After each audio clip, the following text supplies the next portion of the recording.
Okay, I want to review the schematic for solving a chemical calculation, especially in terms of gases. First and foremost, you're going to need a balanced chemical equation. So at the top I have 1 mole of carbon monoxide gas plus 2 moles of hydrogen gas yields 1 mole of liquid methanol. And the physical state is important because that tells us what laws or formulas we can use. So in this unit, you're probably going to be given a pressure and volume and temperature of a gas. So this would be the gas A. You have pressure, volume, and temperature of gas A. The first thing you need to do is get into moles. Every time you do a chemical calculation, you have to go through the moles.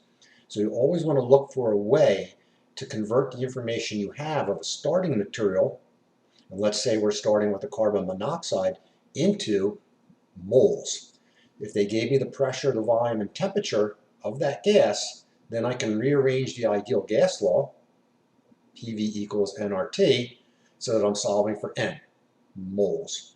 Once I get into moles of A, then I have to have the balanced chemical equation, that molar ratio of B to A.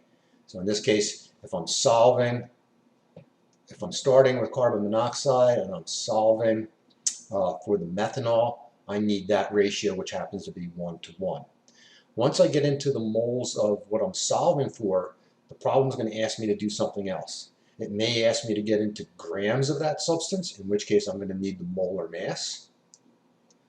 Or it may ask me to solve for pressure, volume, and temperature of that particular gas.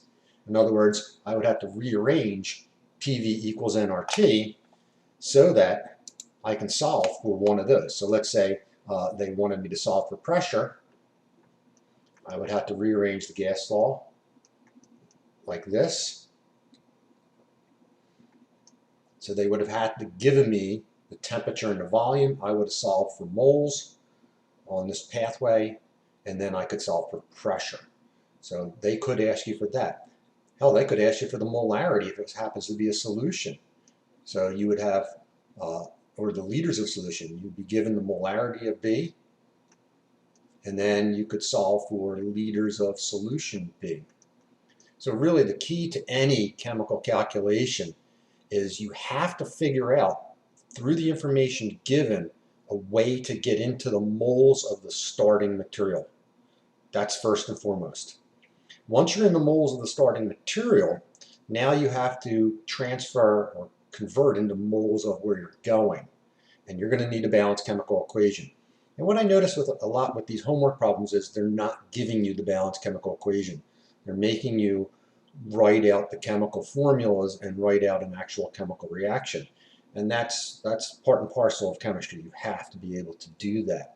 So you're doing that balancing of the chemical equation to get that molar ratio.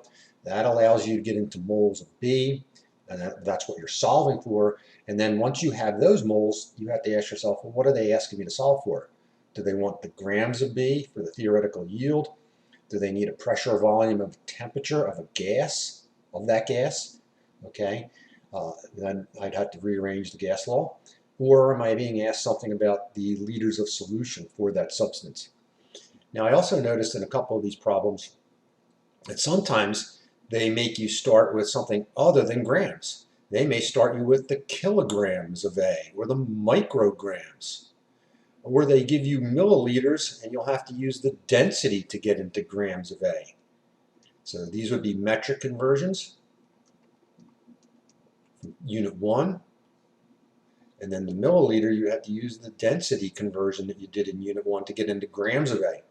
So again, if they didn't give you that particular information and they gave you kilograms or micrograms, now you're going to have to do a metric conversion to get into grams and then start the process. But this schematic, this flow chart, is always the same.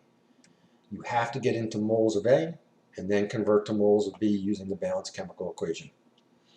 I hope that helped.